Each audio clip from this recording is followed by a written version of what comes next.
Welcome to How to Cook That. I'm Ann Reardon, and in this episode we are doing another debunking video where I take viral how-to videos off the internet and check if they even work. Let's start with this one that was sent in by Boyd. We've got a third of a cup of pasta plus half a cup of water, microwave that for 2 minutes and add a third of a cup of milk and half a cup of cheese. I can tell how much they're adding because I recognise the cup set that they're using. And then they stir it. And then they have a full cup of pasta with beautiful cheese sauce all over it. Really easy, 2 minutes in the microwave. Let's test it out. So we've got our noodles, our water, and I'm going to microwave that for 2 minutes. Now most of the water boiled over and it's on the plate in the microwave. The pasta isn't cooked. 2-minute noodles that you get at the shops have already been steamed and fried at the factory. So they're already partially cooked, and that's why you can cook them in 2 minutes. But this normal pasta hasn't been cooked before. So you're going to need to get the water boiling and then give them between 5 and 10 minutes to cook depending on the thickness of that pasta. But anyway, let's keep going and follow their instructions. Add the milk and then the cheese and stir that all around, and we have cheesy pasta. Even when I microwaved it again to melt the cheese, I still end up with something that looks unappetizing and gross, but let's see what Dave thinks. Cheesy pasta. Oh, cheesy pasta. I'm a big fan of pasta.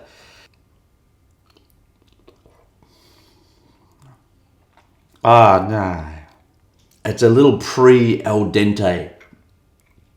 Certainly the pasta isn't done right, and there's a strange milky custard sort of thing within there that does not draw me back for more.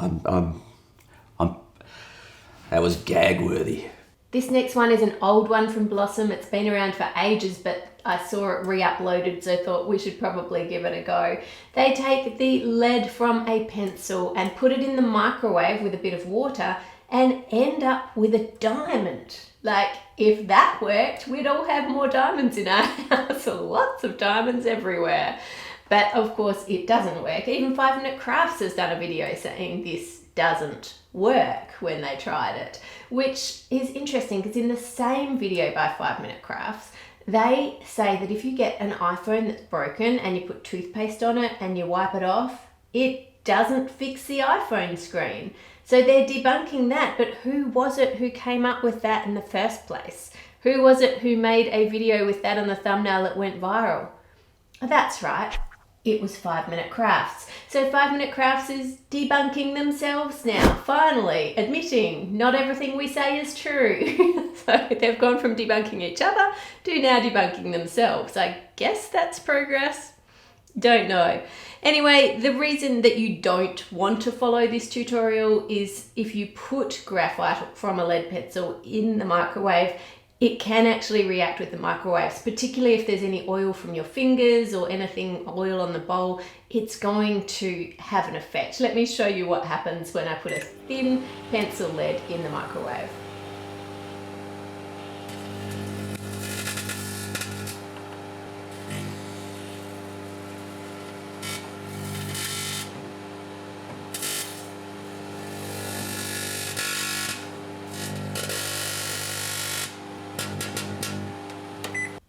Yes, and this is why some people have set their microwaves on fire, because if you've walked away, leaving it for a long time, trying to get it to turn into diamonds, you can see how you could easily actually set your microwave on fire doing that. If it was in water, then it's probably not going to react like that, but if you leave it for a while, that water's going to bubble over, boil over, disappear, and you're going to get those flames, so don't do that at home. Next, if we go back to Blossom's video, they put a rock in the microwave in a glass of water and it splits open and you have crystals, and it says crystals form in rock gas bubbles. Technically, yes, crystals do form in gas bubbles in rock, but it's usually in volcanic rock and it's over thousands of years. It's not over 3 minutes in the microwave. If you get a rock and put it in a glass of water in the microwave, the water is going to boil and you're going to end up with a hot rock. That's it. But maybe they weren't saying that. Maybe they were saying if you take a geode, something that already has the crystals and is hollow on the inside, and put that in water in the microwave for 3 minutes, it will crack it open beautifully. Let's put a geode in water in the microwave for 3 minutes and see what happens. So far nothing. And then after about 1.5 minutes, the water starts to boil and it starts to really bubble. It's going a bit crazy. You can hear the rock rattling around in there. And now that's been 3 minutes. If I pull this one out, give it a few whacks. It's not breaking, it's not cracked, there is no way this is going to open. This is not how you open a geode. Moving on to the next one in the same video, they take some sand and spread it out, add some water and some heat from a blowtorch, and they get these pieces of glass. Let's try that one out. I have some sand here, thanks to Joel for letting me take some from his sand pit. Add some water and let's heat this up. Now, firstly, of course, we're just evaporating the water that we added, so I'm not quite sure why we added it, and then burning the little bits of wood that were in the sand. And then a minute later, let's check the temperature. It's a little bit hotter than boiling water, so let me keep going. If I concentrate the heat just on one spot rather than moving it around, I reckon I can get it really hot. Look at that, it's glowing red. The temperature now is nearly 200 degrees centigrade or nearly 400 degrees Fahrenheit. That is really hot. So let's have a look and see what happened. There's no glass. It didn't work. What a surprise. So why didn't it work? Sand is the main ingredient in glass, so they got that right, but there's also 2 other ingredients, usually soda ash and lime, and several other little purifying ingredients that they usually add when they're making glass as well. So if I added those 2 ingredients and then the blowtorch, would it have melted to make glass? No, it wouldn't, because we got it to 200 degrees centigrade. We needed to get it to 1,600 degrees centigrade or nearly 3,000 degrees Fahrenheit. That's hotter than molten lava. That's the temperature you need to melt the sand down to make glass. There's no way I could get it that hot, and if I did, I'm going to be burning a hole in my bench top right the way through, so I'm glad that we didn't. As well as all those facts not adding up, to make flat glass like they got at the end of their video is actually really difficult. The way glass manufacturers do it is they melt down metal, so they have molten metal, and then they float the molten glass over the top, because anything that's melted will go until it's level, so they've got a perfectly level surface that they can then set the glass on top of. Okay, let's move on to the next one. They pour orange fizzy drink into a cup and then add some white fabric, stir it around, and the colouring is transferred to the napkin, and it says the drink is full of colouring and chemicals. Well, of course the drink is full of colouring and chemicals. If you look on the back of the label, it tells you it's got colouring, flavouring. Of course it does. That's why people drink it. It tastes nice, it's sweet, it has a nice flavour, and the colouring just means it doesn't look completely white when you drink it. But the question is, if I put a napkin into a cup, is it going to absorb all of that colour? Let's take a look. Add some white fabric, which makes it bubble, but the colouring is just not coming out onto the fabric. Apart from adding orange colour to the cloth, which you can see they did because the orange is going up the wooden stick, they've also switched out the orange drink for water. I would like one of those magic cloths that just absorb all the colour though, wouldn't you? Because if that existed, they should get into stain removal, because that would be awesome. Just put it next to something and all the colour comes out and you've got the stain gone perfectly clean. All right, what's next? A Chef Club original now. We've got 2 packets of ramen noodles, dip them in water, put cheese between them, wrap it in foil, put a toaster on its side and put it in, and you've got yourself grilled cheese ramen. Now, I hope that you can tell that was totally fake just by watching it, because we go from a packet of ramen, cheese, ramen, which is like this thick, and then when they go to put it in the toaster, it's only this thick. They've taken half of it out because there's no way that's going to fit in a toaster slot. The other problem with this, of course, is the toaster manufacturers have repeatedly been saying Don't put alfoil in the toaster because you're at risk of electrocution and fires from doing that, so I'm not even going to bother repeating that. Let's skip ahead in their video to this next one. They've got some brownie batter. Pour in half the batter, then mix together cream cheese, noodles and sugar. Oh, that looks disgusting. Sometimes salty and sweet do go together really well, but these noodles aren't even salty. I haven't even got any salt with them, and I'll be shocked if this tastes good. Let's give it a try. Put brownie mixture in a tin. Add the noodles and the sugar to the cream cheese. Now this of course is not just going to mix together. Even though I've let the cream cheese soften, it's still way too thick just to stir. So I'm going to have to take out the noodles and then beat the cream cheese and the sugar together. And now stir in the noodles. I just can't help but thinking what a waste this is. I could have made a cheesecake. Oh well. Spread that on top of the brownie mixture. It really does look disgusting. And then cover more brownie mixture over the top and sprinkle the top with more noodles and then bake that in the oven. There it is. We've got a lovely layer in the middle there. Let's get Dave's verdict. It's like they took two good foods and mixed them together and ruined both of them. So I thought I'd do a taste test with this one with the kids as well, and I left the plate in the kitchen and everyone had a little taste, but nobody wanted any more, and it ended up having to be thrown in the bin. So it really is not a recipe I'd recommend. Next we have another 5-minute crafts one. They take some bread and brush it with melted butter. Surely a knife would have been easier than melting the butter using a pastry brush, but anyway, they add cheese and wrap it up in foil and then put an iron on it. And then flip it over, leave it for 5 minutes on the other side.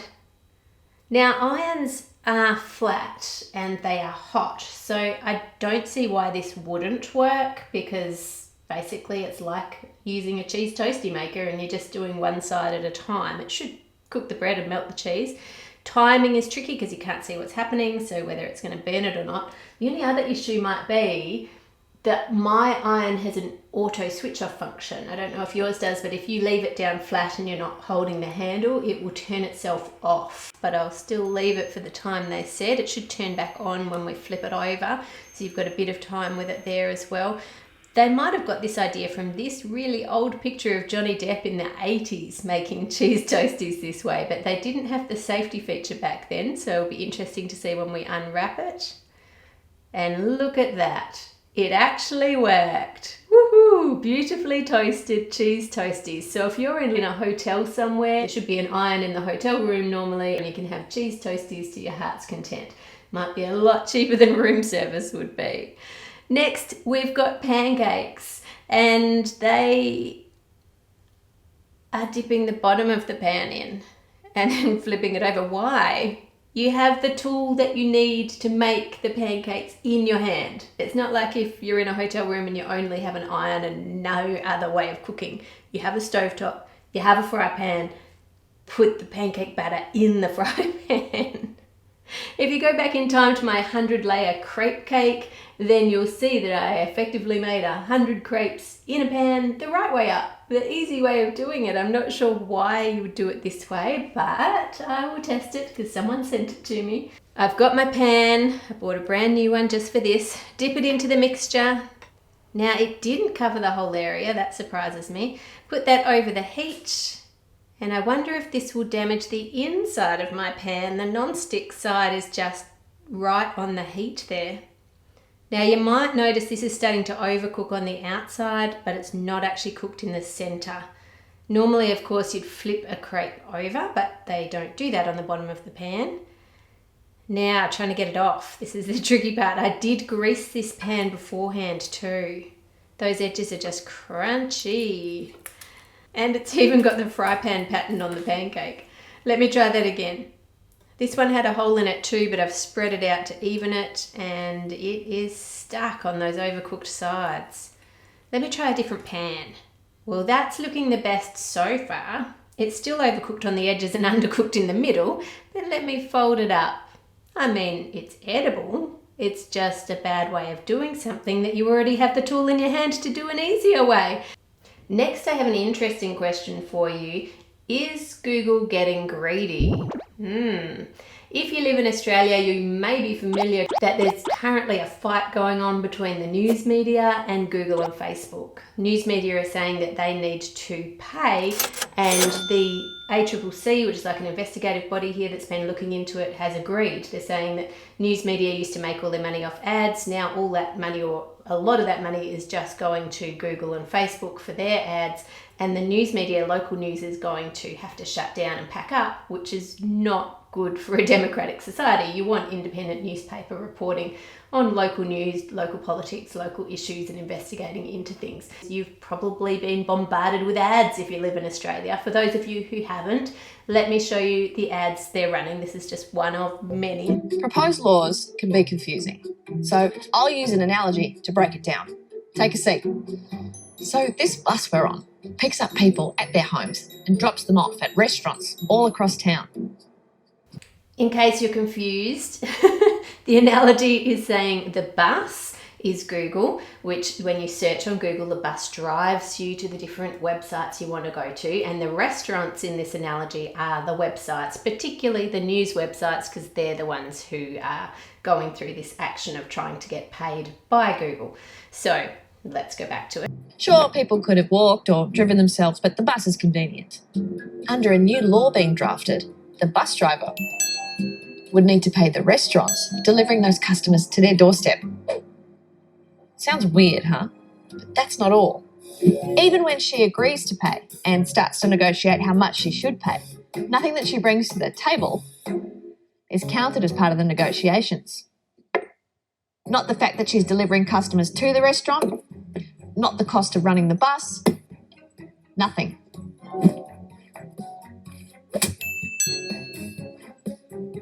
What's more absurd, she'll also be asked to cover some of the restaurant's costs too, like half their electricity bill. Is this a joke? No, mate. I may be a comedian, but this is no laughing matter. So it sounds terribly unfair in the analogy that they gave, that now the restaurants or the news media are asking Google and Facebook to give them some money when they deliver the customers. So what is the problem? Why are they asking for that? Well, let me show you a few examples. If we search here, COVID New York, instantly you'll get this, all the daily data, the case numbers. Now note, we're still in Google search here. We haven't left the Google search page. So no one's getting paid except for Google for ads that are here. It is 100% Google. Now Google didn't research this data. Nobody typed in these numbers. Nobody made this graph. This data belongs to someone else. Google doesn't make content. Google is just the search engine. So where did this data come from? Well, if we zoom in and have a look, you can see the source here is the New York Times. But unless I actually click on that to go through to the New York Times, the New York Times has no way of getting paid. The only person who's getting paid here is Google. And that's part of the problem, because they're not just showing the search result to say you can go there and get the information, they're pulling the information and putting the information in search. If I give you another non-news related one so you can see what I mean, if we search for how to change a light bulb, I get pictures with instructions, not just the instructions, but I get all the photos. Again, this is not Google's photos. Google didn't write these words. They didn't make the instructions. And this is a very simple example, but I'm just wanting to show you. This is from homeserve.com. Someone that they paid to do that, did all of that, paid for the photos, and they don't get paid unless you click and go through to their website. But if all the information you needed was on the Google search page, then Google's getting paid, but this person's not getting paid. So is that fair, or is Google getting a bit greedy? Now, sure, this is called a featured snippet, and website owners can turn off featured snippet. They can say, I don't want you to be able to take the stuff from my site. I want you just to put a link. But if you do that, you will appear further down in the search results. So if we go back to the bus analogy, it's a bit like the bus driver pulling up at the restaurant, going inside, getting samples of all their food, bringing it back on the bus, letting everyone eat it, and then moving on to the next restaurant and doing the same thing. Now, sure, some people are still going to get off. They're going to go, oh, I really like that. I'm going to go in and get some more. But a lot of people are going to have had their fill and be quite happy just to get the little snacky bits from each restaurant they stop off at. And if that restaurant goes, whoa, we can't afford to just cook all this food and pay all the staff for you to take all free samples to give to millions of people, we don't want to give free samples, then Google goes, no worries, we'll just, instead of going to your restaurant first on the route that we're used to, we'll put you at the end of the bus route now. We'll go visit everyone else and then loop back around to you. The same thing is happening with video. I don't know if you've noticed this as well. Let's try if we search for how to fix a blocked dishwasher. Here we go, we've got a video. Even the bit I need is highlighted. I can click to watch and it doesn't take me through to YouTube. I'm still on the Google search page watching someone else's video that they've taken the time and the money to film and edit and produce, but I'm on Google search. I'm not on YouTube, which is a bit crazy. What if you try something like, I don't know, what's the temperature in Melbourne today? Well, there you go. Google has the answer. Except Google doesn't have the answer. Google doesn't know. They've pulled that information from someone else's website, in this case, weather.com. So Google is making billions of dollars from search ads and from the adverts they run while pulling content from different people's websites. So they've kind of gone beyond a search engine and become sort of the place you get the answers without going off Google ever. So have a look at it next time you search for something and you make up your own mind. Is this an issue or is this not an issue?